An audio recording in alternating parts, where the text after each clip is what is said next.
नमस्कार, जय हिंद, वंदे मातरम। तो आज की इस वीडियो में अपन बात करने वाले हैं मॉक टेस्ट एनालिसिस के ऊपर। सही वे क्या है मॉक टेस्ट एनालिसिस का? आप में से 90% लोगों को नहीं पता है कि मॉक टेस्ट का एनालिसिस कैसे किया जाता है। कैसे आप मॉक टेस्ट का एनालिसिस करेंगे कि अगर आपका इस सप्ताह में 50 क्वेश्चन सही है तो अगले सप्ताह में आपका 55 या फिर 60 क्वेश्चन सही होगा। तो मैं आज सही वे बताने वाला हूँ मॉक टेस्ट एनालिसिस का। तो आप इस वीडियो को लास्ट तक देखते रहिएगा, बने रहिएगा इस वीडियो में। मेरा नाम है शुभम और आप देख रहे हैं स्टडी विद ब्लॉग। तो चलिए शुरू करते हैं।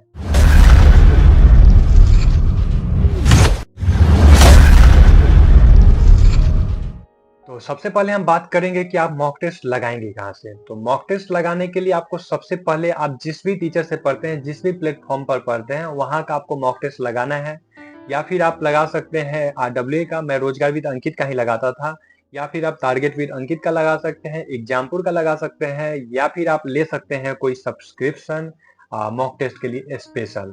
आपको पता है कि बहुत सारा है, जैसे नोटबुक वगैरह है, आप कोई भी एक ले सकते हैं, सब्सक्रिप्शन ले सकते हैं और वहां से आप मॉक टेस्ट लगा सकते हैं। सबसे पहले आपको एक मॉक टेस्ट के लिए एक प्लेटफॉर्म खोजना है और उस पे आपको हर सप्ताह में प्लेटफॉर्म पे मतलब जो है सो मॉक टेस्ट लगाना है। मैं लगाता था RW यानी रोजगार विद अंकित से। वहां पे आपको हर सप्ताह में जो है सो फ्री में मॉक टेस्ट अवेलेबल होता है और मैं आपको यही बताना चाहूंगा कि आप भी वहीं से लगाएं, काफी अच्छा होगा। मुझे लगता है कि हर सप्ताह में लगभग लाखों बच्चे वहाँ पे मॉक टेस्ट देते हैं। तो आप वहाँ पे अपने आप को देखेंगे कि आप वहाँ पे कहाँ पे लाई करते हैं। तो वहाँ से आप मतलब कोई भी प्लेटफॉर्म से आप मॉक टेस्ट लगाइए। ठीक है। मॉक टेस्ट आपको पता है कि 1 घंटे का होगा। SSC GD के एग्जाम का मैं बता रहा हूँ। आप किसी भी एग्जाम के लिए ऐसे ही मॉक टेस्ट जैसे लगा सकते हैं। तो मैं स्पेशल SSC GD के लिए बता रहा हूँ। और सबसे पहली बात ये, अगर आपने मॉक टेस्ट नहीं लगाया है ना, तो आप एग्जाम में बैठेंगे लेकिन आपसे कोई ना कोई सेक्शन जरूर छूट जाएगा। या फिर हिंदी का छूटे, या फिर GS का छूट जाए, या फिर रीजनिंग का छूट जाए, या फिर मैथ का। लेकिन छूटना निश्चित है। अगर आपने मॉक टेस्ट नहीं लगाया है, आपने घर पे प्रैक्टिस नहीं किया है तो इस कारण से आपको मॉक टेस्ट जरूर देना है। तो मॉक टेस्ट के लिए सबसे पहले आप किसी को पकड़ लें, कोई प्लेटफॉर्म को, और वहां पे 1 घंटे शांति से कहीं पे बैठ जाए, जहाँ पे हल्ला गुल्ला ना हो, बिल्कुल शोरगुल ना हो, एकदम सही जगह पे बैठ जाए। और आपको एक पेन और एक दो पेज आपको ले लेना है और बाकी जितने भी बुक वगैरह है वो सबको अलग रखना है, या फिर आप कहीं अलग ही जाके बैठ जाए जहाँ पे कोई भी किताब कॉपी ना हो। एक पेन और 2-3 पेपर जैसे एग्जाम में होता है। और उसी प्रकार से आपको जो है वहाँ पे मॉक टेस्ट देना है, एकदम एग्जाम जैसा। फटाक से आपको सॉल्व करना है। आप एक काम कर सकते हैं, जैसे मैं करता था। मैं सबसे पहले वहाँ पे हिंदी को खत्म करता था। आज सबका अपना अपना स्ट्रेटेजी होता है। कोई पहले रीजनिंग बनाना पसंद करता है, कोई मैथ बनाना पसंद करता है। तो मैं सबसे पहले हिंदी बनाना पसंद करता था। तो सबसे पहले एक काम कर सकते हैं, आप हिंदी बना सकते हैं। कोशिश करें कि हिंदी जो है सो 5 से 6 मिनट में आपका हिंदी जो है सो कंप्लीट हो जाए। उसके बाद आप जीके जीएस बना सकते हैं। मतलब आप कोशिश करें कि 10 मिनट से लेके 10 से 12 मिनट के बीच में आपका हिंदी और जीके जीएस जो है सो कंप्लीट वहां पे हो जाए। उसके बाद आप रीजनिंग बनाइए। रीजनिंग में भी आपको समय देना है, ज्यादा से ज्यादा 18 से 19 मिनट देना है। मान लीजिए कि 10 मिनट आपने इधर दिया जीके जीएस और हिंदी में, 10 मिनट आपने दे दिया उधर रीजनिंग में, 20 मिनट दे दिया आपने रीजनिंग में, टोटल हो गया हमारे पास 30 मिनट। अब 30 मिनट जो आपके पास बचा हुआ है ना, वो आपको मैथ को देना है। मैथ में आपको पता है कि मैथ में कोई कोई क्वेश्चन है जो बहुत जल्दी बन जाएगा, कोई कोई क्वेश्चन है जो आपको टाइम ले लेगा, टाइम टेकन होता है। तो इसलिए आपको कोशिश करना है कि मैथ में ज्यादा समय दें। यानी कि 20 मिनट में रीजनिंग कंप्लीट कर ले, 20 से 22 मिनट में। और आप हिंदी जीके जीएस भी 10-12 मिनट में, यानी कि 35 मिनट के आसपास आप जो है सो रीजनिंग, हिंदी और जीएस जो है सो कंप्लीट कर लें। और 25 से 30 मिनट जो बचेगा उसमें आपको मैथ कंप्लीट करना है। एक बार सब कंप्लीट कर ले, अगर लास्ट में टाइम बचता है तो आप जो है सो पीछे आकर देख भी सकते हैं जो छूटा हुआ है। लेकिन आप कोशिश कीजिए कि एक साथ बनाते चलिए, क्योंकि 1 घंटा में उतना समय बचता नहीं है कि आप फिर से आके पीछे रीचेकिंग कर सके। ठीक है। तो यहाँ पे जब मॉक टेस्ट कंप्लीट हो जाए, तो आपको पता है कि सुबह में जो है सो मॉक टेस्ट का जो है सो आंसर नहीं खुलता है, रात को खुलता है, जब सर जो है सो वहाँ पे सबका एनालिसिस करवा देते हैं। तो आप कितना क्वेश्चन सही हुआ आप वहाँ पे ये देख सकते हैं, कहाँ पे लाई कर रहे हैं। बहुत ही अच्छी बात है। आप कोशिश कीजिए कि स्टार्टिंग में आप कम से कम 10 से 15 हज़ार के नीचे हो।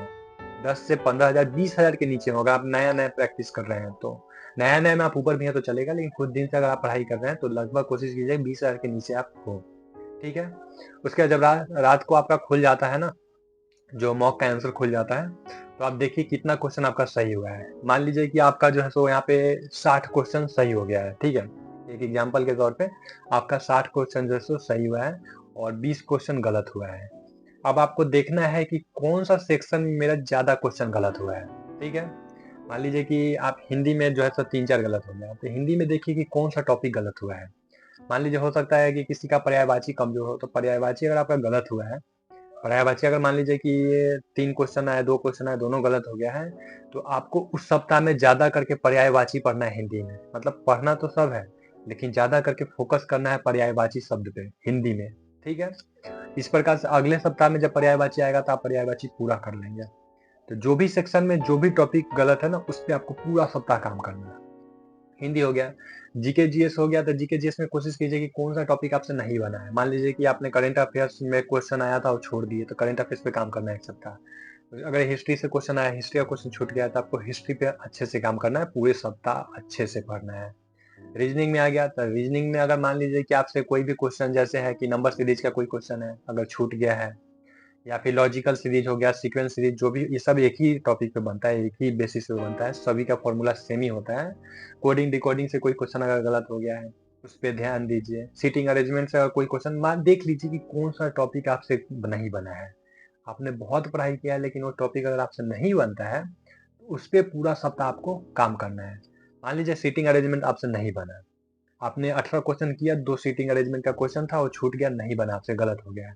तो आपको पूरा सप्ताह जो है सीटिंग अरेंजमेंट पे बहुत ही अच्छे तरीका से काम करना है। करना सभी है, रीजनिंग में सभी कुछ पढ़ना है, लेकिन उस पे ज्यादा फोकस करना है। उसी प्रकार से हम मैथ की बात करते हैं, तो मैथ में मान लीजिए कि आपने बनाया अच्छे से और आपका टाइम एंड डिस्टेंस जो है सो उससे क्वेश्चन छूट गया, नहीं बना, गलत हो गया, तो आपको पूरा सप्ताह जो है सो उसी टॉपिक को अच्छे से पढ़ना है। क्या गलत हुआ, कैसे गलत हुआ, वो आपको देखना है। जिस भी सेक्शन पे ज्यादा गलत हुआ है, उस सेक्शन को पकड़ लेना है और पूरे सप्ताह बस उसी के ऊपर काम करना है, ठीक है। इस प्रकार से आप मॉक टेस्ट में देखिएगा, अगर आपका अभी 50 क्वेश्चन सही है ना, अगर ये काम आप करते हैं, तो अगले सप्ताह में आपका 55 से 60 क्वेश्चन हो जाएंगे। मेरा स्टार्टिंग में जब मैं स्टार्ट किया था, तो मेरा 40-45 के आसपास ज्यादा था, कभी भी 50 नहीं पहुंचा जब पिछले बार तैयारी किया था। और जो फाइनल एग्जाम आया तो उसमें 50 क्वेश्चन सही हुआ। लेकिन इस बार मैंने मॉक टेस्ट को अच्छे से एनालिसिस किया और कोई भी ऐसा एग्जाम, कोई भी ऐसा मॉक नहीं था जिसमें मेरा 60 से नीचे सही होता हो। शायद ही कभी ज्यादा हार्ड अगर आ गया है सेक्शन, तो ही जाके 60 के नीचे आता था, नहीं तो 60 के हमेशा ऊपर रहता था। और जो फाइनल 20 फरवरी को फाइनल मॉक टेस्ट हुआ था एसएसजीडी का, उसमें मेरा 72 क्वेश्चन सही हुआ था और एग्जाम में 69 सही हुआ था।